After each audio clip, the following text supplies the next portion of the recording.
médico psiquiatra por la UABC y el IPBC, médico psiquiatra de sustitución del IMSS en la Clínica 30, médico psiquiatra adscrito al servicio de urgencias y consulta externa en el IPBC de Mexicali.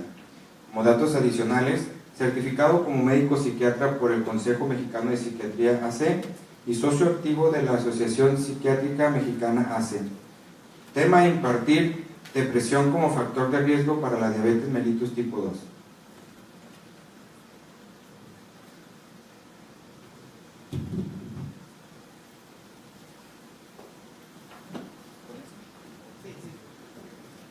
Bien, buena tarde tengan todos. Bueno, ya me presentaron, yo siempre les digo que mis padres me pusieron nombre de telenovela. Y bien, pues vamos a hablar sobre la comorbilidad de la diabetes y la hipertensión, la diabetes y la depresión. Ahorita me adelanté, ¿no?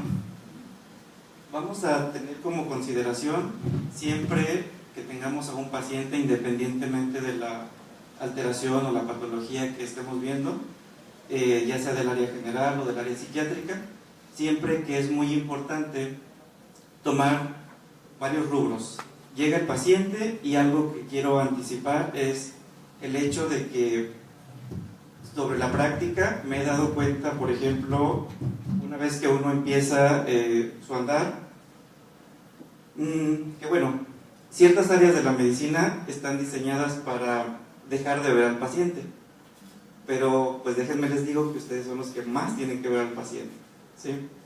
Verlo, oírlo en cuestión de, ya saben cuántos minutos, ¿verdad? Entonces, ¿qué les puedo decir yo? Y entonces resulta pues que no podemos hacer mucho en ese lapso de tiempo, pero hacemos nuestro mayor esfuerzo.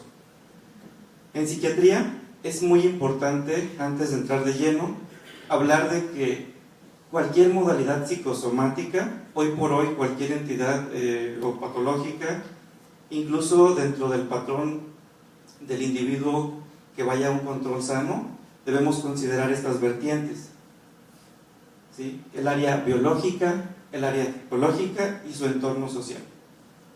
¿Por qué? Pues porque si nos quedamos con una de ellas, vamos a fracasar en el resto. O probablemente en nuestro afán de solamente enfocarnos en una cosa en particular, no vamos a poder mejorar otras y podemos terminar un poquito frustrados. De igual forma, es importante recordarles, y es algo que le digo yo a todos los residentes de medicina familiar que me toca de repente que pasen por la consulta, y es que les digo que en el momento en el que un paciente que tengo al frente con cualquier patología crónico-degenerativa empieza a generarme a mí malestar el hecho de que no lleva a cabo mis indicaciones, en ese preciso momento, si a mí me molesta que el paciente no acate mis órdenes, lo primero que debo de hacer es darme cuenta que me está sucediendo a mí. Nosotros no somos aquellos individuos que debemos de estar en contra del paciente, ¿sí? El paciente va por una alteración y el paciente va a tener muchas dificultades para aceptar lo que le estamos diciendo. Y entonces, si a mí el paciente me incomoda, también tenemos todo el derecho, ¿no?, de incomodarnos con los pacientes, pero si me incomoda y me irrita que no está llevando a cabo las indicaciones, cada vez va peor, pero a pesar de todo eso él me dice, pues es que sí, estoy llevando dieta, me estoy tomando el medicamento, y entonces pues lo primero que hacemos es dudarlo, ¿verdad? Y eso es bueno, también dudarlo. Debemos de considerar que en psiquiatría, a la par de la patología que nos compete, que es diabetes, vamos a tener en todos los trastornos psiquiátricos un grado de complejidad igualito que en la diabetes, cronicidad por sobre todo, comorbilidad con un montón de cosas que ahorita vamos a ver, y hoy por hoy lo que apuesta el DSM-5 es algo que se llama continuum, ¿sí?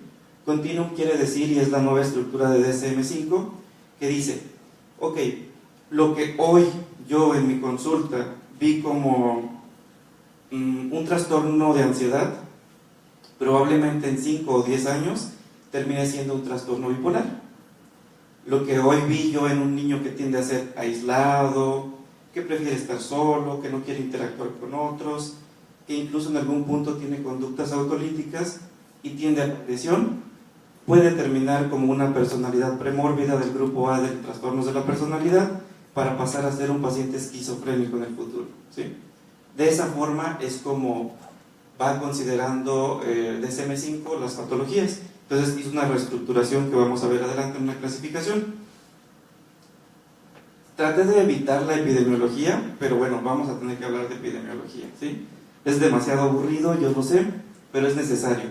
Entonces, lo que me interesaba mucho plantearles es que, bueno, ya sabemos que en México tenemos muchas dificultades con la epidemiología, tenemos muchas dificultades con verdaderos números que sean bien validados.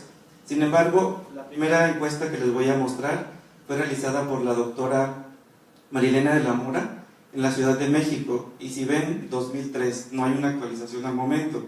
Sin embargo, lo que me interesa de esta clasificación es que entendamos esto. Ella dice que la prevalencia para cualquier trastorno psiquiátrico en la población mexicana va a ser alguna vez en la vida del 28.6%. En los últimos 12 meses de haberse realizado, hasta un 13.9%. Y en los últimos 30 días, un 9.1%. Si nos vamos por grupos de edad, vamos a notar entonces que esta prevalencia va a ser diferente en hombres y en mujeres. Probablemente está subdiagnosticado. Sin embargo, hablan de tres vertientes que hoy por hoy separa DSM-5. Anteriormente todos se encontraban dentro de los trastornos del humor. Hoy por hoy depresión y distimia tienen un apartado que son trastornos del estado de ánimo, y el episodio maníaco o los trastornos bipolares tienden a estar dentro de un capítulo aparte que son trastornos del afecto. Y entonces dice que los hombres se tienden a deprimir hasta en algún momento de su vida hasta en un 2%, mientras que las mujeres un 4.5%. En cuanto a distimia, que hoy por hoy, según DSM-5, se llama trastorno depresivo persistente, es 0.6 para hombres, 2.3 para mujeres. Episodio maníaco, 2.5 para hombres, 1.7 para mujeres, y cualquiera en general de los trastornos afectivos, 6.7 para hombres contra un 11.2 de mujeres. Recordando, por ejemplo, que estas nomenclaturas probablemente van a variar y van a cambiar, pues yo creo que a finales de este año, principios del siguiente, con el CIE-11, sí, probablemente. Entonces, si hablamos de depresión como un término general, debemos entender que la depresión da para todo y la diabetes da para todo, ¿sí? Ahora sí que son nuestro estuche de patologías, y lo que quieran podemos encontrar, pero hay que saberlo encontrar. Dentro de la depresión, lo más común y lo que nos va a competir a nosotros es que lo veamos en relación a la diabetes en esta ocasión.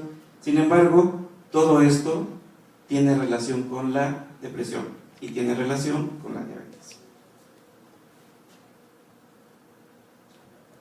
Tenemos dentro de la misma epidemiología que la prevalencia de trastorno depresivo mayor en comorbilidad con diabetes es de un 10 a un 30%, pero solamente una tercera parte de los casos es reconocido. La depresión también va a estar asociada con un pobre control de la glicemia, por supuesto, y con complicaciones de la diabetes. Y entonces vemos que antecedentes de trastorno depresivo mayor van a incrementar el riesgo de que nuestro paciente desarrolle una resistencia a la insulina y posteriormente un tipo de diabetes 2. También es importante, y más adelante lo veremos, que muchos de los medicamentos que damos tanto para el paciente diabético como para el paciente deprimido puede hacer que el paciente haga síntomas depresivos en relación al tratamiento para diabetes o genere resistencia a la insulina o diabetes respecto al tratamiento de depresión, ¿sí? Porque alteran el metabolismo, muchos de ellos, de la glucosa, sobre todo aquellos que se requiere utilizar antipsicóticos. En personas con diabetes, la prevalencia de los síntomas depresivos más relevantes va a ser hasta del 31%, y de la depresión es del 11%. En personas con trastornos depresivos se va a encontrar un 65% de mayor riesgo de desarrollar la diabetes en algún momento de su vida.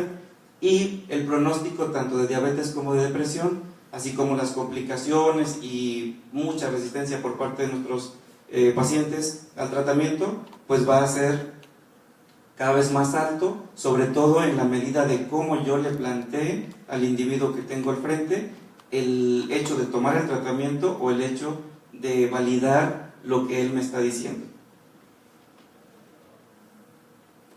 Continuando con esto, vamos a hablar de que, voy a separar un poquito lo que es DSM-5. Dice que todos los trastornos depresivos van a tener características particulares, y entonces vamos a observar que tienen un estado de ánimo prevalecientemente triste y van a tener una sensación de vacío. Ojo, es una sensación de vacío que no es de toda la vida, porque por lo general las sensaciones crónicas de vacío se observan en el paciente con trastornos de la personalidad, sobre todo en el paciente que curse con algún trastorno de la personalidad o que cumpla criterios para el paciente del grupo B, ¿sí? Alteraciones físicas o cognitivas que van a alterar la capacidad de funcionamiento del individuo. Eso es lo que hay que entender. Muchas veces el paciente no va porque está deprimido. El paciente, aunque está deprimido, probablemente va porque ya empezó a cometer muchos errores, ¿sí? Porque ya se le olvidó el hijo en la escuela, ya se le olvidó dónde dejó el carro, que bueno, a todos nos puede pasar, ¿verdad? Se le olvidó que la sal no es el azúcar y cosas así, ¿no? Entonces, ese tipo de cosas que tenemos que ir considerando. DSM-5 engloba esto. Mujeres, no se enojen, por favor. Dice entonces que así van a presentarse los trastornos depresivos, según DSM-5. El primero de ellos se llama trastorno por desregulación disruptiva del humor. Ese trabalenguas es un intento frustrado realmente de los psiquiatras de no querer llamar a los niños depresivos, ¿sí? ¿Por qué? Porque el niño, al igual que el hombre, el varón se deprime con presentando mucha irritabilidad, a diferencia de estar triste y llorando. Entonces es algo que se observa. Depresivo mayor, depresivo persistente, lo que antes se conocía como distimia. Disfórico premenstrual ya entra dentro de la categoría y no tienen por qué sufrir, ¿sí? Entonces digo, si van a sufrir por los cambios hormonales, pues bueno, al menos se puede ayudar. Sobre todo hay que entenderlo desde este punto de vista.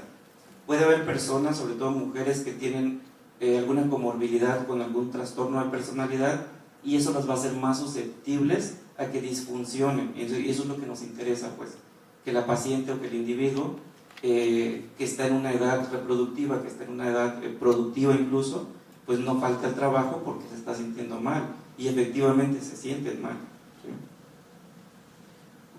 Depresivo inducido por otras sustancias o medicamentos, depresivo debido a otra condición médica u otros trastornos depresivos especificado y depresivo no especificado. Los últimos dos puntos yo siempre he dicho es cuando ya no tenemos idea de qué se trata o ya no parece nada, bueno, le ponemos ese nombre, ¿no? Ojo en este punto 6. Depresión debida a otra condición médica. Eso pareciera que fue primero, el huevo o la gallina, y eso nos mete en problemas, pero sí puede lograrse identificar qué fue primero. De esta diapositiva solamente comentaré que los síntomas que vamos a determinar en los pacientes deprimidos, que también se presentan de manera adaptativa, que eso es algo muy diferente en el paciente que de hoy para mañana le dije, ¿qué cree?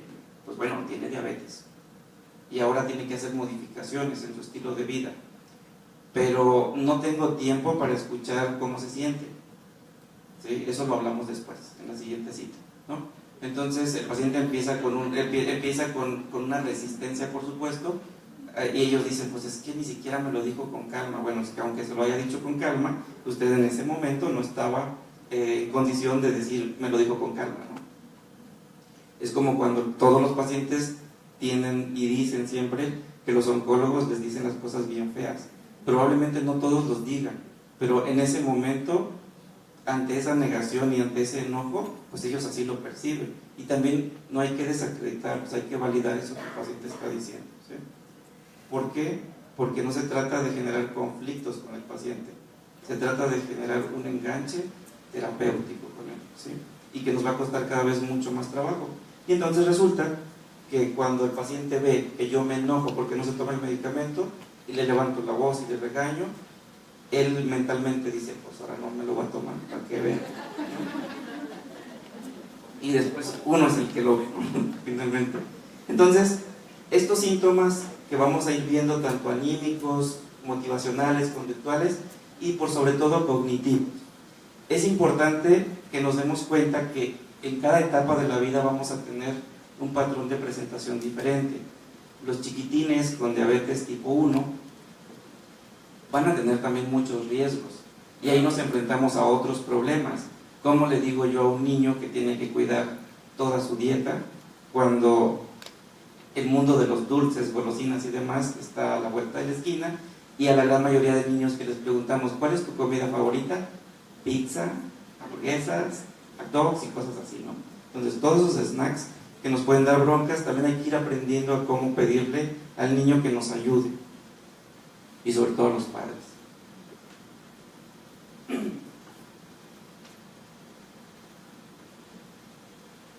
Los síntomas, tanto físicos como menciona aquí interpersonales, van a ser parte de la evolución normal. El paciente empieza a aislarse. Cuando tiene diabetes, si fue el esposo y la esposa y es el esposo, nos agarra más enojo, porque resulta que la señora quiere que nada más él coma lo que se supone que debe comer, y entonces el paciente pues quisiera como que mejor todos comieran lo mismo, ¿no? Pero no siempre es así, porque los chicos en esta ciudad que se come por antojo, déjenme les digo, cuando yo llegué acá y dije yo, y me preguntaron la primera ocasión, ¿qué es lo que se te antoja de comer? Yo me quedé así como, ¿cómo que se me antoja de comer? Pues se come, ¿no? Nada más. Entonces, bueno, es que yo no estaba acostumbrado, en mi familia se come lo que hay. O sea, se prepara un menú a la semana y se come lo que hay, no lo que te antoja o cosas así, ¿no? Pero ahora ya soy parte de, cuando me dicen, vamos a comer esto, no se me antoja. Ni modo. Uno. Entonces, creo que murió.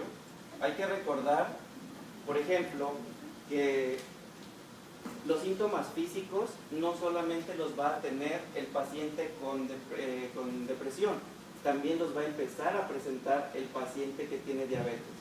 Son muchos síntomas físicos, son muchos síntomas cognitivos. Gracias. Son muchos síntomas tanto físicos como cognitivos que vamos a empezar a observar. En el paciente adulto mayor, no me gusta llamarle viejo, en el paciente adulto mayor, que yo creo que tenemos que hacer en algún punto una reclasificación, porque para mí ahora pacientes de 70 años terminan siendo jóvenes muchas veces, pues adulto joven todavía, porque mayor, digo, ya he recibido pacientes de 90, casi 100 años y caminan mejor que yo, y tienen más energía que yo, entonces pues habría que hacer una reconsideración ahí, sobre todo las mujeres que están viviendo muchos más años y que recuerden que nuestra pirámide se está invirtiendo, ¿sí?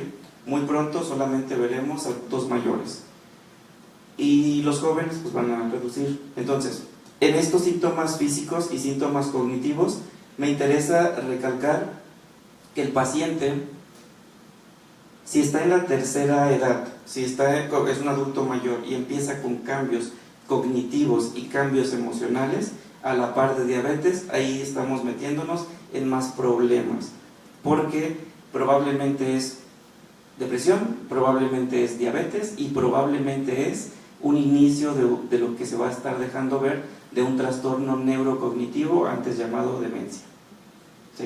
Entonces eso es lo que podemos ir observando en estos pacientes y por eso hay que darles un seguimiento apropiado. Esto me encanta decírselos, ¿sí? Porque cuando llega un paciente a psiquiatría y dice, es que estoy deprimido, bueno, deprimido es un diagnóstico, eso yo ya sé qué significa, dime qué sientes, qué te sucede, qué te está pasando, qué dificultad estás teniendo. Y entonces me dice un paciente justamente ayer, doctor, ¿es normal que...? Y se queda pausado, ¿normal qué? Y estaba una alumna conmigo, dice, es que está ella, y yo, pues ¿qué tiene? Pues es médico también, ¿no? Pues Bueno, es que, mire, ando quedando con una chica y me manda mensajes y me emociono. Entonces, cuando no me contesta pronto, me siento mal. A ver, ¿mal cómo? ¿Te sientes ansioso? ¿Te sientes como inquieto? ¿Como que esperas que te conteste pronto? Sí, bienvenido al mundo real. ¿Sí? Esas son las emociones. ¿Sí? El proceso del enamoramiento pues también implica eso, ¿no? O sea, el entusiasmo primero antes de llegar incluso al enamoramiento. Y como les digo yo, enamoramiento, así se debe clasificar. Y entonces es importantísimo, sentirse triste no va a ser nunca suficiente para hacer un diagnóstico, ¿sí? Si me siento triste 1, 2, 3 días o 1 minuto, eso no es ser triste. Ojo, cuando yo escucho a estudiantes de medicina que se dicen entre ellos, es que eres bipolar, me dan ganas de agarrar el DSM-5, pero que nada más fuera hecho de un tabique o pintado un tabique y aventárselos en la cabeza, porque no tienen ni idea de qué se trata el trastorno bipolar, ¿sí? Los pacientes con trastorno bipolar hay que respetarlos mucho, son pacientes que sí tienen muchas dificultades, que tienen muchas fluctuaciones y que, les digo yo siempre, lo que hiciste durante esos periodos de euforia, porque se acuerdan de todo, no es como el paciente esquizofrénico que hay cosas que no recuerda, ellos se acuerdan de todo. Entonces si se desnudaron a media avenida, se van a acordar que se desnudaron a media avenida, ¿sí? Y eso, cuando ya tienen control de eso, pues obviamente les genera muchas dificultades. Ellos se van a acordar que fueron con el médico familiar y que les dijo que le diera su fluoxetina, ¿sí? Y que resulta que la fluoxetina me lo viró a la manía, ¿sí? Y resulta que agarra y les rompe el teclado, les da un manotazo. Y bueno, y después se va a acordar él de eso que hizo. Y probablemente le va a dar mucha pena verlos, ¿ok? Y muchas veces pues dicen, mejor ya no voy. Entonces, en los pacientes que están deprimidos, el estado deprimido debe permanecer la mayor parte del tiempo y del día. Entonces yo siempre les digo que hay que considerar que las emociones van a tener una fluctuación, ¿sí? Los seres humanos estamos ahora sí que predispuestos a tener una fluctuación. Aquellos que van a pláticas de superación personal y les dicen, tú vas a ser feliz, levántate, vete al espejo y di, soy feliz, no estoy deprimido, estoy distraído y cosas así. Y entonces les digo, cualquier persona que se despierte un día y diga, hoy todo, las 24 horas que esté al día, o las que me mantenga de pie y despierto, voy a ser feliz, está destinado a fracasar. Los seres humanos, les digo yo también, si te mantienes feliz más de 2 semanas, ven conmigo, ¿sí? Eso también es importante que lo consideremos, ¿sí? Por arriba de la felicidad, por arriba de la hipertimia, por arriba de la euforia, existe la irritabilidad, ¿sí?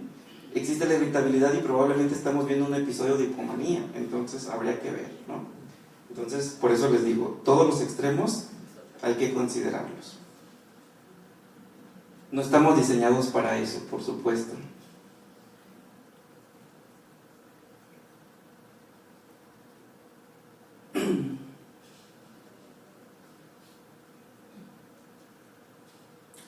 Bien, no les voy a hablar por supuesto de anatomía, nada más quiero que vean al responsable,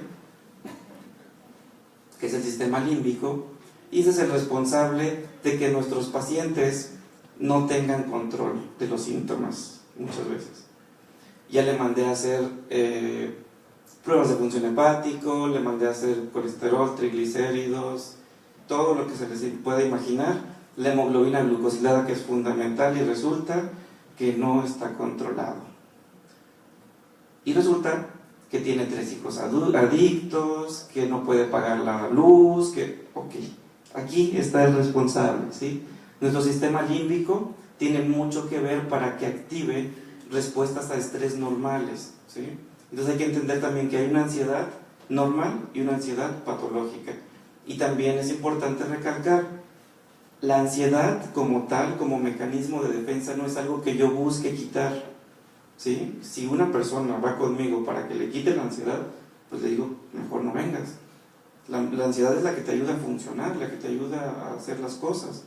Si esa ansiedad sin que exista un estímulo, se vuelve paralizante para ti, ahora sí, eso sí vamos a tratarlo, ¿sí? Eso hay que entenderlo. ¿Y por qué hablo de ansiedad si el tema es depresión? Bueno, porque la ansiedad es parte de un proceso depresivo.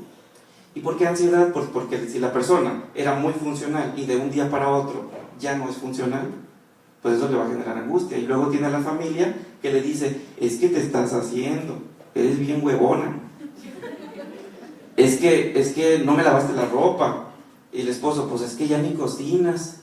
Y luego, el médico ya te dijo, todo está normal, todo está en tu cabeza. Pues claro, ¿sí? Aquí el jefe se encarga de mandar señales a todo el cuerpo, ¿sí? Entonces muchas veces sí tenemos que cuidar mucho la forma en la que decimos las cosas. Cuando llega ya conmigo algún paciente enojado con ustedes, déjenme les digo, porque lo mandaron al psiquiatra, y ellos no tienen ni idea por qué lo mandaron al psiquiatra, y ya que están llorando, pero no me necesita, ¿va? Pues a mí no me necesita que le demos un tratamiento. Entonces, siempre les digo, es que pues es normal que piensen eso, y es normal que suceda esto. Y yo creo que pues no se trata de ver quién aguanta más, ¿no? Se trata de empezar un manejo donde estemos lo mejor posible, donde seamos funcionales. Eso es lo primero que yo le digo a todos los pacientes. A mí no me interesa que tú te lleves bien con tu esposo, no me interesa que tus hijos te obedezcan, me interesa que tú tengas las herramientas para funcionar y para poder sobrellevar esas dificultades del día a día. ¿Y quién nos va a poner el pie para caernos? Nuestro sistema límbico. Entonces tenemos que tener muchas consideraciones a estos niveles.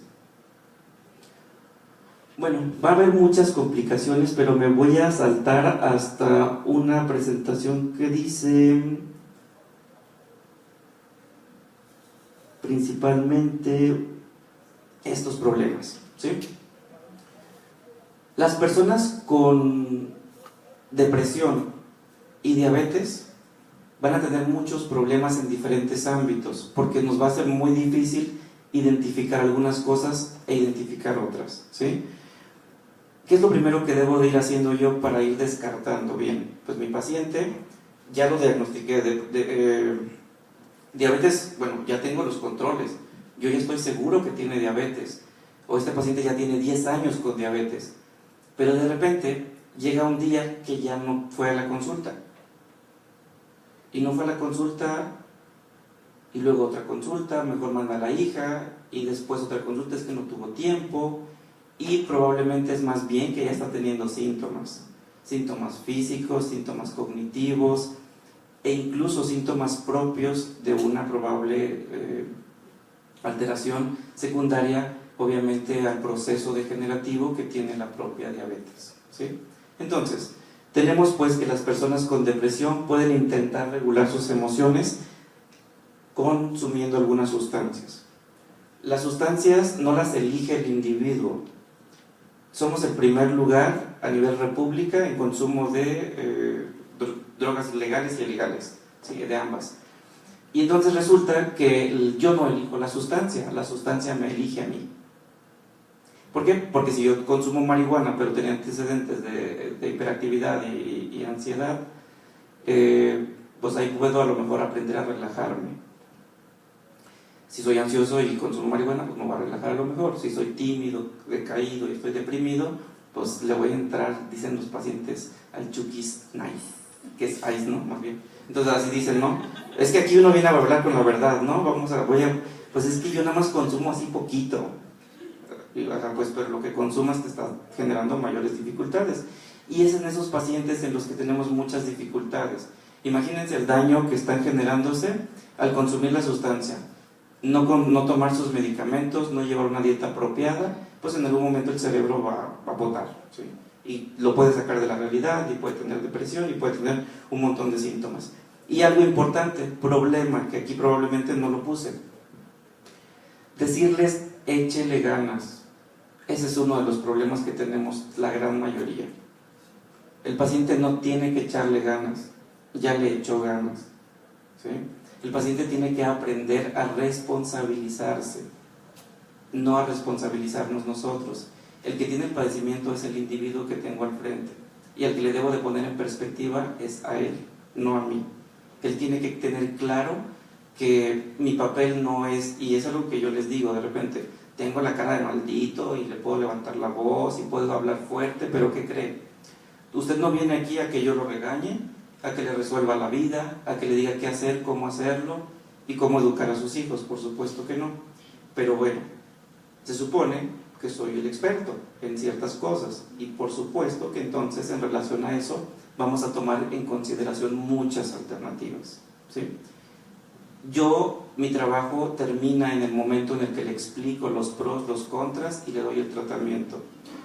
Usted tiene la última decisión, pero en psiquiatría tenemos un plus que les podemos decir a muchos pacientes. Mientras usted demuestre que tiene la capacidad para consentir y aún así no consienta, usted se puede responsabilizar. Pero en el momento en el que yo detecte cambios, conductas o patrones que incluyen inyectarse insulina de más, que incluyen otras cosas, ¿qué cree? En ese momento, déjeme le digo que pierde usted la capacidad para tomar decisiones. Y en ese momento, si no viene un familiar, soy yo como personal del área de la salud que empieza a tomar decisiones por usted. Y entonces ahí sí probablemente requiera una hospitalización.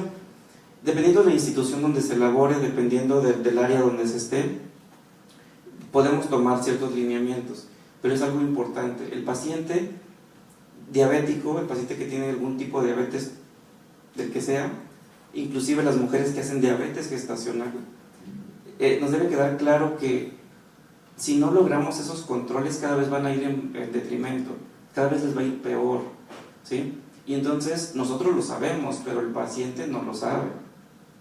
Y nuestro papel tampoco, vuelvo a repetir, y soy muy reiterativo en eso, no es confrontar al paciente al 100%. Para eso está la terapia, para eso están otros medios que podemos echar a andar, ¿ok? Entonces, los estresores que vamos a ver en los pacientes que se vuelven un problema, por supuesto, puede ser el día a día, lo que ya les comentaba, el hecho de que no puedan pagar, el hecho de que la hija ya le dejó a todos los nietos a la señora, el hecho de que la misma mujer dice, bueno, es que ¿sabe qué? Este mes no me surtió en el medicamento, y pues yo creo que aguanto este mes en el medicamento. Entonces, pues bueno, probablemente aguante, probablemente se me pone peor, ¿no? La depresión puede reducir la capacidad estos pacientes pueden reducir su capacidad de confiar en otros. Pero si yo empiezo a ver un paciente con diabetes que empieza a tener cada vez pensamientos más de que alguien le quiere hacer daño, que está llorando todo el tiempo y que lleva así ya más de 2 semanas, es importante que valoremos empezar algún tratamiento, ¿sí? Dentro de esta problemática, algo que quiero comentarles es, no quise poner los estudios porque son demasiado revoltosos y todos terminan siendo inconcluyentes, pero la medicina basada en evidencias, la psiquiatría basada en evidencias, a nivel psicofarmacológico habla de que el peor fármaco que podemos elegir en cuanto a inhibidor selectivo de la recaptura de serotonina como antidepresivo en el paciente con problemas metabólicos, es decir, diabetes, hipertensión, nefropatía y depresión, el peor es paroxetina, ¿sí? ¿Por qué paroxetina? Porque paroxetina es de los que más interviene en el metabolismo. Yo sé que tienen un esquema muy restringido, muchas veces se tiene un esquema muy restringido, uno se tiene que adaptar, uno mismo tiende a recetarlo en los pacientes, pero ahí es ya algo que consideramos riesgo-beneficio, ¿sí? Si yo tengo un paciente diabético, hipertenso, nefrópata, pero que no sé que no va a haber suficiente abastecimiento de venlafaxina, de sertralina, sé que no tengo escitalopram, sé que no tengo citalopram, pues voy a utilizar lo que tengo, no voy a dejar a ese paciente deprimido, ¿sí? ¿Y en qué me voy a tener que enfocar más? Pues en sus hábitos de alimentación, hábitos de su vida diaria, mientras mejoramos esos síntomas depresivos. El de elección, sobre todo en pacientes adultos, es sertralina, y le sigue por lo general siempre la venlafaxina, aunque fluoxetina también es muy buena opción. Aquí la circunstancia en fluoxetina es que si yo tengo un paciente que tiene diabetes que está haciendo muchas fluctuaciones, de repente hipoglicemias, hiperglicemias, y que empiezo a detectar que está teniendo síntomas ansiosos, no relacionados con la depresión, pero que sí está deprimido, y yo le doy fluoxetina, le tengo que advertir que la primera semana, probablemente las 2 primeras, si se sentía ansioso se va a sentir 20 veces más ansioso. Y entonces podemos echar mano de algún otro medicamento, por ejemplo hidroxicina, por ejemplo alguna benzodiazepina, pero también a dosis moderada y retirarla pronto, ¿sí? La gran dificultad que se tiene, por ejemplo, en los servicios, hablando específicamente de institución IMSS, es en el envío y manejo de pacientes, es que el paciente no vuelve pronto con el psiquiatra.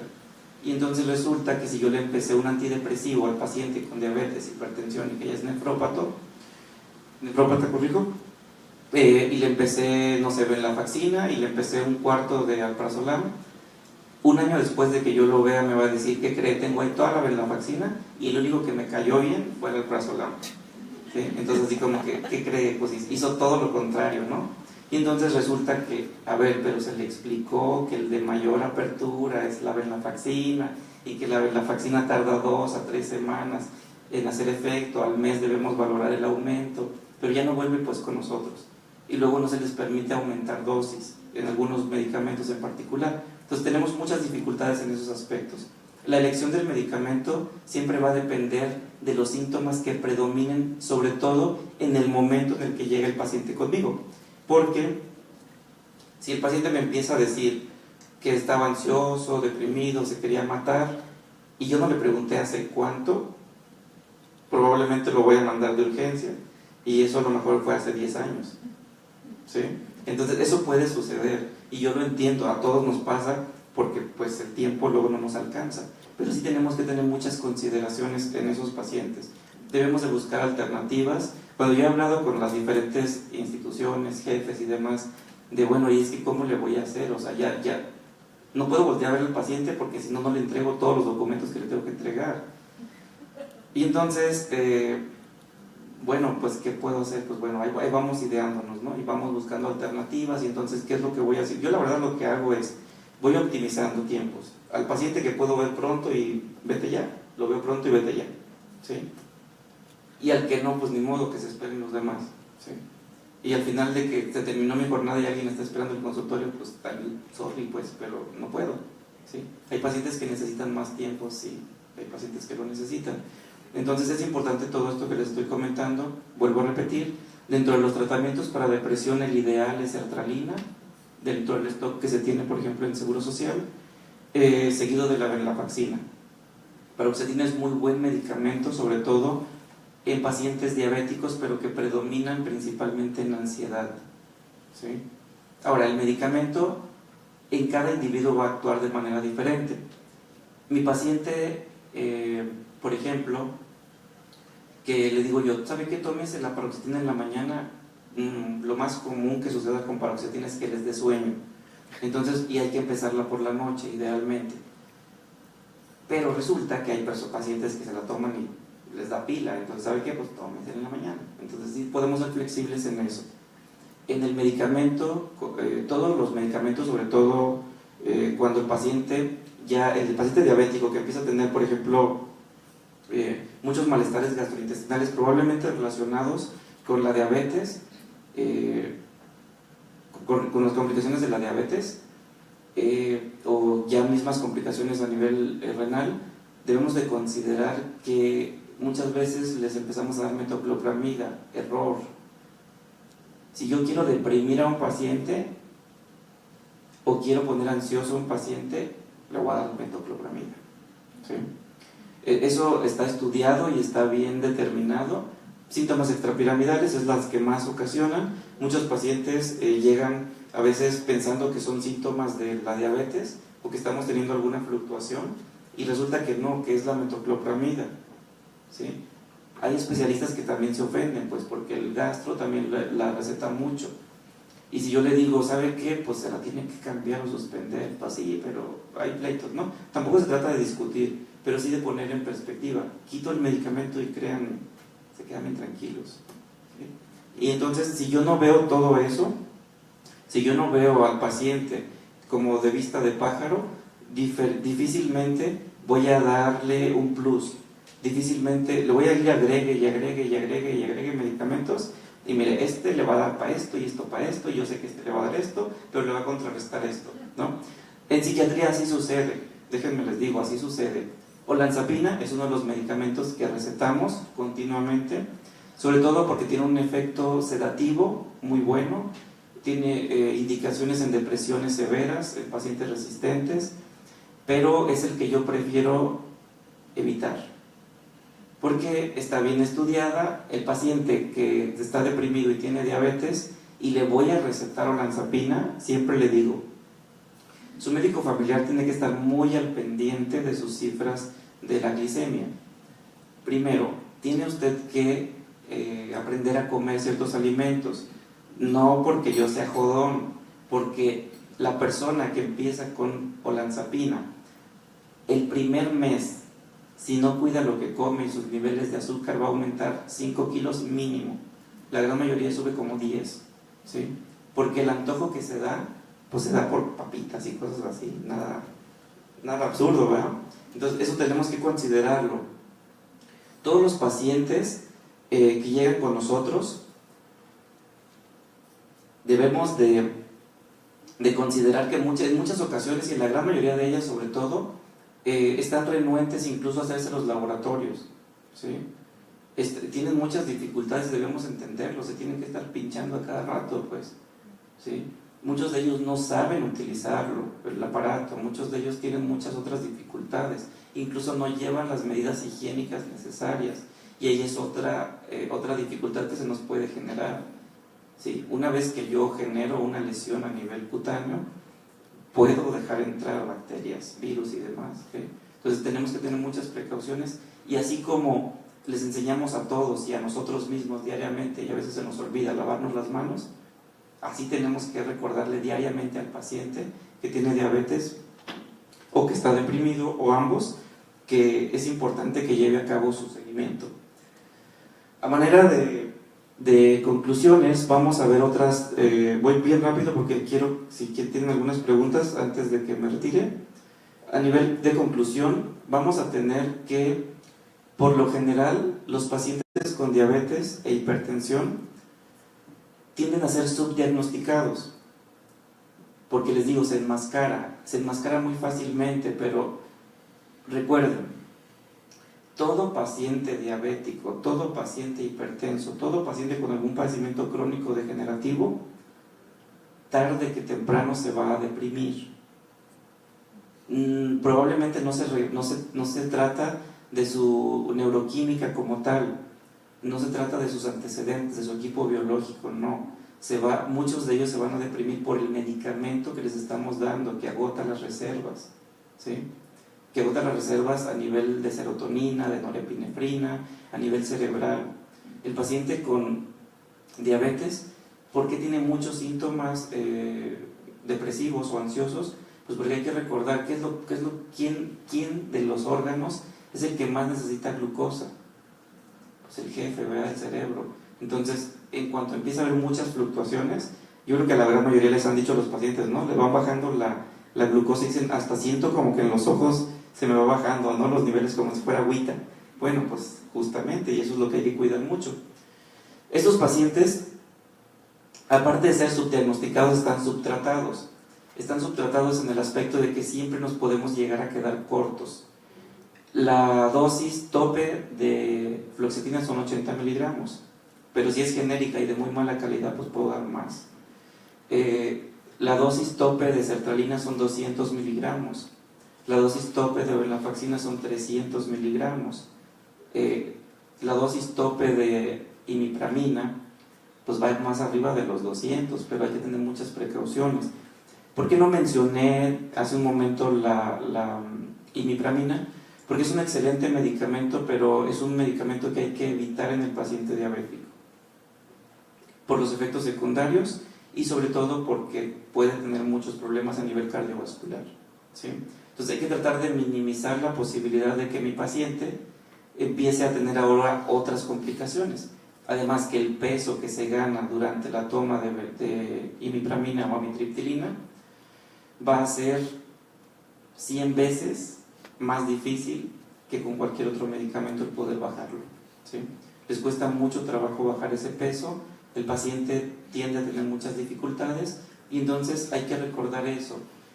Yo creo que en algún momento se deben de restaurar las cuestiones de cuadros básicos y de apertura hacia medicina familiar, puesto que ustedes son los que, por lineamiento, como dice las guías de primer nivel, pues son los que van a tratar al paciente y los que, si no tiene una cita pronto, pues puedan subirle la dosis del medicamento, pero pues luego me los atan de manos.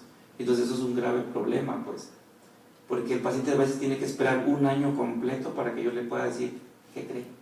Súbale a 2. ¿Sí? Entonces eso es un broncón, pues, que se nos presenta. Y que le digamos, ¿no? O sea, pues suspendió el que no debió haber suspendido, así que va a ser empezar de cero, ¿sí? Y entonces resulta, pues vuelvo a repetir, que por estos mismos mecanismos de presentación, por estas reservas que se van agotando a nivel cerebral, vamos observando cada vez que el paciente pues empieza a deteriorar más. El paciente está subdiagnosticado, el paciente está subtratado y ahora sí que no es problema pues nuestro como tal, es una dificultad que se genera en muchas ocasiones a nivel administrativo. Ahora, cuando yo le voy a cambiar un medicamento a un paciente es porque ya llegué al tope de ese medicamento e incluso hice el intento o el esfuerzo de agregar algo que me lo reforzara. Valproato de magnesio es un medicamento que ayuda a favorecer el incremento terapéutico del medicamento, pero ¿qué creen? Valproato de magnesio genera mucho apetito también y tiene problemas con el metabolismo. Y entonces tenemos que tener más precaución. Carbamazepina es un excelente medicamento sabiéndolo utilizar, puesto que es la más querida y la más odiada. La más querida porque es la que comúnmente existe, pero la más odiada por nuestro organismo, porque esa compite con todos los medicamentos y a veces tenemos que aumentar todo el resto de medicamentos cuando damos carbamazepina. Es un medicamento que tiene una estructura química parecida a la de un antidepresivo, a pesar de ser un anticomicial, pero resulta que actúa a nivel de citocromo P450 a nivel hepático y compite con todo lo que se puedan imaginar. Esa no incrementa el efecto terapéutico de los medicamentos, esa lo reduce, incluso lo reduce peligrosamente porque en ocasiones se va concentrando y pueden tener grados de toxicidad elevados. O pacientes que aprenden que, pues como que sí me relaja a gusto, bien padre, y empiezan a tomar más dosis, y luego esa es otra bronca, porque recuerden que sobre todo en el adulto mayor,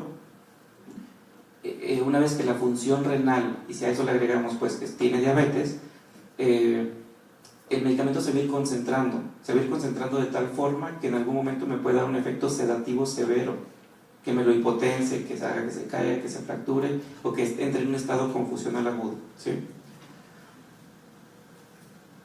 Una depresión que tenga comorbilidad con serias implicaciones en diferentes áreas, principalmente en esta ocasión con diabetes, vamos a notar que el paciente, cuando tiene estas dos comorbilidades, y de por sí una es difícil, cuando se presentan las dos, vamos a ver que el paciente tiene pobre autocuidado, casi nula adherencia al tratamiento, pobre control de la glicemia y prefiere no comunicarse con el médico. El paciente está apático, el paciente está anhedónico, el paciente no quiere llegar a escuchar como gritos ni que le digan, es que no te tomaste un medicamento y cosas así, ¿no? Entonces, siempre sería bueno que en algún punto les digamos, ¿sabe qué? Mire, es mi chamba, ¿sí? Mi chamba es decirle mes con mes lo que es importante que hagamos, pero usted finalmente determina si lleva a cabo o no el tratamiento, ¿sí? Necesitamos un nuevo modelo de tratamiento por sobre muchas cosas, en el cual podamos determinar y entender a los pacientes de manera bidireccional, ¿sí? No de manera aleatoria. Lo que logramos ver, por ejemplo, es que a ustedes les toca ver todos los estragos que hacen las otras especialidades. Y digo estragos porque no le preguntamos a veces ni qué toma de lo demás, ¿sí? Y entonces resulta que va con clínica del dolor y le están dando imipramina, va con psiquiatría y le estoy dando venlafaxina, ¿sí? Va con el neurólogo y le está dando fluoxetina. Y bueno, ¿y ahora? ¿A quién le hago caso, no? Entonces hay que ver eso y hay que priorizarlo. Fundamental tratar de buscar formas y alternativas de que el paciente se responsabilice, de que el familiar se responsabilice también y de llevar medidas generales para que acepte ambos manejos. Si tenemos broncas para que el paciente acepte los hipoglicemiantes y luego le agrego un antidepresivo y luego le agrego una benzodiazepina y luego le agrego algo para el dolor y el pilón, la vitamina que siempre quieren y que a todos nos exige, ¿no? ¿Y usted no me va a dar vitaminas? Pues bueno, sí quisiera darle, pero mejor coma mejor. Entonces, el diagnóstico adecuado y oportuno siempre lo va a hacer que el paciente tenga menos estragos. Pacientes que están bien controlados de la diabetes y empiezan a notar datos depresivos y se le empieza el manejo a dosis bajitas, les va súper bien. Y es difícil que luego tengan muchas recaídas. Entonces es importante eso, que lo detectemos. Yo sé, nuestra población es una población muy difícil, súper difícil, porque tienen hábitos de alimentación y hábitos de vida muy insalubres. El tratamiento debe ser siempre, siempre, siempre integral, ¿sí? Las especialidades no tenemos por qué estar peleadas, las especialidades estamos para colaborar. Yo sé que no lo entendemos muchos, ¿sí? Incluso yo le digo a mis pacientes, no, es que luego no me hace caso, mire señor, no es que no le haga caso, ¿sí? Todos somos diferentes, ¿sí? De repente, no sé, no ando de ánimos y así, pues podemos ser diferentes todos. Es más, no tenemos por qué caernos bien usted y yo, ¿sí? Es más, me puede usted llegar y reclamar, también es válido. Le digo, pero bueno, al final de la consulta y durante la consulta, mi trabajo es decirle esto, pues, ¿sí? No se me ofenda, no sienta que estoy agrediéndola. Y algo que siempre les digo, no vean al medicamento, eviten ver al medicamento como algo que está en contra mío, como algo que me están obligando a. Afortunadamente hoy por hoy existen medicamentos que nos ayudan a ser funcionales y eso es lo que hay que sobresaltar por sobre todo. Los médicos de primer nivel siempre deben estar capacitados para el diagnóstico y tratamiento y comorbilidad de diabetes y depresión. Yo siempre lo he dicho y déjenme se los recuerdo. Medicina familiar para mí es de las especialidades más difíciles. ¿Por qué? Pues porque tienen que saber de todo y estar actualizados en todo. ¿Y a quiénes les van a mandar la bronca? A los médicos familiares, ¿sí? Entonces, para mí especialista de la otra área de psiquiatría va a ser bien fácil agarrarle. Pues es que ¿por qué le quitó? ¿Por qué le movió? Bueno, también tengo que entender que a veces no existe ese medicamento en ese momento, pues también tengo que entender que la otra persona con la que, y eso es algo que llamamos ambivalencia, ¿no? Entonces, ¿cómo es posible que yo en las juntas luego, ay, ¿y por qué no les dan libertad? Y al rato, ¿y por qué les dieron libertad? Bueno, a ver, te amo pero te odio, ¿qué onda, no? Entonces, es algo importante, ¿sí? Yo siempre también le recuerdo a todo el mundo y a mis alumnos y demás, todos somos médicos, todos podemos cometer errores, pero obviamente siempre hay que recordar, podemos estar incluso hartos con la institución que trabajemos, pero al final del día, quien debe importar es la persona que está enfrente de mí, ¿sí? A esa personita no le interesa si hay o no hay medicamentos, le interesa que le dé la atención y que veamos la forma de solucionarlo. Y finalmente, la participación del psiquiatra entrenado en estas áreas va a hacer una gran diferencia y nos va a ayudar a poder identificar, descartar, pero, vuelvo a repetir, en colaboración con ustedes. Ustedes son los que realmente tienen el primer contacto, ustedes son los que realmente ven al paciente en un primer momento, ¿sí? Y que el paciente a veces, cuando más callado está, probablemente es cuando más problemas tiene. Entonces habría que ver desde otra perspectiva estas cosas, habría que hacerle probablemente una que otra pregunta más al paciente, sobre todo de cómo se siente, pero no me responda que bien. Yo cuando me dicen bien, bien jodido, bien mal, bien cómo nos sentimos, ¿no? Entonces ese tipo de cosas debemos de repente sí preguntarlas. Recuerdo mucho una paciente que estaba diabética, hipertensa, nefrópata y deprimida. Y le digo yo, Su hija juraba que sabía todo a la perfección de ella. Y le digo, señora, ¿desde cuándo oye voces? No se puede salir esta.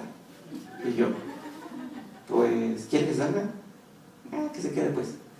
Pues, es que como que hay un señor que me anda acosando. Ok, ¿y en qué momento lo escuchan? No, pues en la tarde, de noche. ¿Y qué le dice? Pues como que me va a violar o que mejor me mata y cosas así. Y la hija, ¿por qué no me has dicho que no sé qué? Le digo, pues ¿por qué no le pregunta? Así como que, si no preguntamos no vamos a darnos cuenta, ¿ok? Es importante todo esto. Yo sé que así como se vio de vago de repente esto, y así como se vio de confuso, la verdad es que no quise meter modelos neurobiológicos, no quise meter esas cosas que sí les voy a recordar rápidamente. Tienen que ver, cualquier paciente con trastorno depresivo tiene mayor predisposición a generar diabetes, ¿sí? Todos, ¿por qué? Porque el sedentarismo, los atracones que se dan, empiezan a generar muchos problemas de la alimentación, empiezan a generar muchas dificultades en diferentes áreas, y entonces al final del día cada vez vamos viendo más dificultades, ¿sí? Entonces tienen mayor, primero resistencia a la insulina y después pues ya, ¿sí? A mí cuando me llega un paciente y que veo los laboratorios y me dice, estoy bien controlada, estoy en 100 días, ¿qué cree? Déjeme la regaño ahora sí, y le digo, siéntase feliz cuando esté por debajo de los 100 y de 90. Hay que luchar por eso, ¿sí? Y ese luchar no lo voy a hacer yo. Déjeme, si yo estoy gordo y lo que quiera usted, si soy geniudo y lo que le siga, es usted quien me interesa y es usted quien interesa que mejore. Y bueno, como siempre dicen, pues de algo me he de morir, pues sí, pero también hay que ver qué tan bien o mal me quiero morir, porque también les digo, ¿qué creen? Luego no se mueren, es el problema, y quedan con un montón de problemas. Digo, a veces soy muy claro de repente, pero bueno, trato de hacerlo como muy cómico, pues para que el paciente no se sienta ofendido, pero sí hay formas de, ¿sí? Eso en psicoterapia se llama metacomplementariedad, que es pasivo-agresivo, ¿sí? Bueno, sería todo por mi parte.